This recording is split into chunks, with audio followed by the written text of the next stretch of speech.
Another attempted assassination on the life of former President Trump and in our own backyard. Thanks for joining us, everyone. I'm Jim Grimes. And I'm Alexis Cruz. As of this hour, the man at the center of today's incident is being held at the Palm Beach County Jail. 58-year-old Ryan Wesley Routh. He's still not got a mugshot yet, but he was taken into custody over Martin County this afternoon.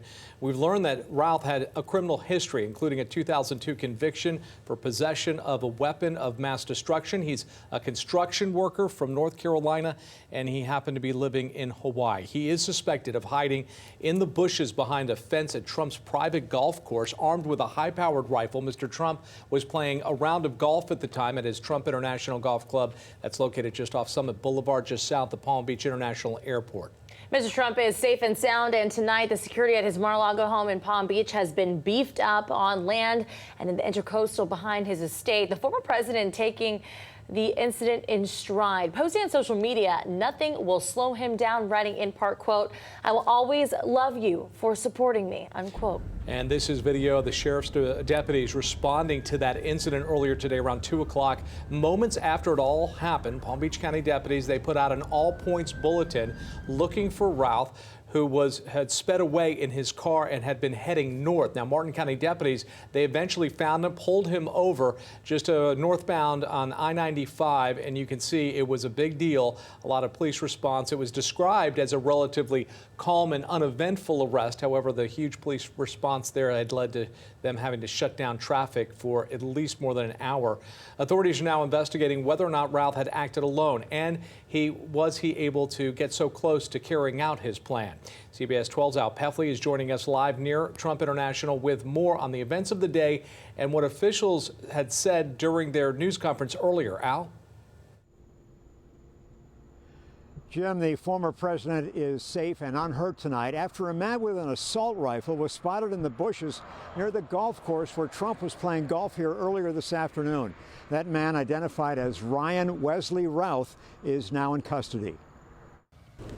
Officials say a gunman with an assault rifle got within 300 to 500 yards of where former President Donald Trump was playing golf at Trump International Golf Club in West Palm Beach. A Secret Service agent who was on the golf course, one hole ahead of where Trump was playing, noticed the barrel of a rifle sticking through a fence.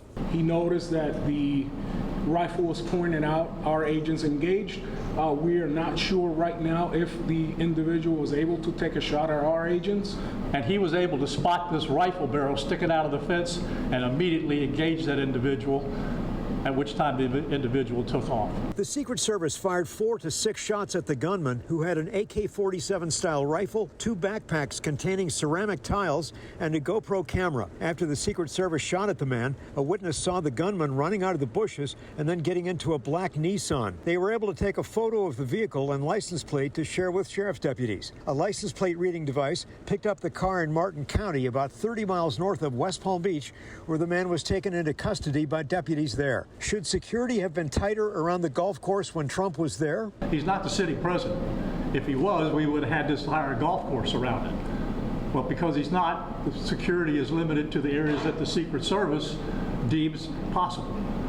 So I would imagine that the next time he comes to the golf course, there'll probably be a little bit more people around the perimeter. It's not clear what the gunman's motive was. The Secret Service did exactly what they should have done. They provided exactly what the protection should have been, and their agent did a fantastic job.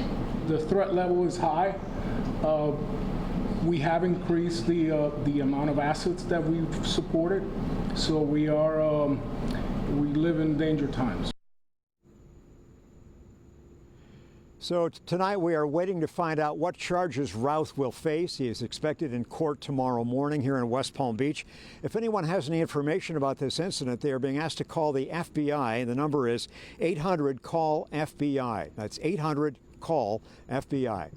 Live in West Palm Beach, Al Peffley, CBS 12 News. We wanted to give you a better idea how the suspect was able to actually conceal himself. Behind me, this is a map of Trump International Golf Course. If you've never seen it or been there, it is located just south of Palm Beach International Airport. Mr. Trump had been playing on the hole number 5. That's located on the far east side of the golf course right here. And I'm going to zoom in here just a second and show you. This section of the golf course borders South Congress Avenue here, and over here is Summit Boulevard. Boulevard. Now, at the time, we're told Mr. Trump was wrapping up on hole number 5, heading to hole number 6. And if you notice here, it actually parallels South Congress Avenue. This is hole 6. This is South Congress Avenue. We're told the gunman was hiding in the tree line there. It's not been confirmed, but this was what investigators had described in their news conference earlier. They also tell us that it was difficult for anybody to see this guy, and here's why. We're going to take you more along the side of the road here and show you kind of the ground level. Take a look. This is what the cars along South Congress Avenue are looking at, this giant hedge. It is easy to imagine somebody could hide in these tree lines, separating themselves from the golf course and the roadside. There's a chain link fence on the opposite side of these trees, and that's where they found the suspect's backpack and his rifle. Now, based on all of this, it was remarkably easy for a suspect to hide from the cars on the road and also the people on the golf course. I got a chance to ask former Secret Service agent Tim Miller about his thoughts. Take a listen to what he had to say. It's too easy. The Secret Service is by nature designed to think about all those ways that assassins can try to kill the president: vehicles, bombs, rifles, whatever. And in 2 cases, we've gotten way too close. One by less than 1/8 of an inch. It is time to review everything that we're doing as an agency. Miller says it is obviously clear that something's not working. He believes that based on the last attempt on Mr. Trump's life and the current political climate, the government needs to provide the appropriate security and resources. We've seen that in this case with former President Trump, that the threat is way up here, but the resources aren't. And I think it's time to break that model. I think it's high time for the Secret Service to give account for why, with the threat level and a previous assassination attempt, why aren't they applying more?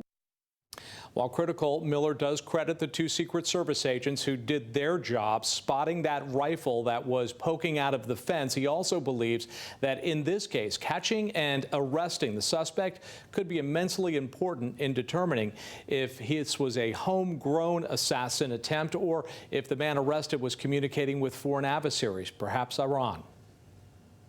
Well, tonight, Governor DeSantis announced that the state of Florida will be launching its own investigation into this attempted assassination.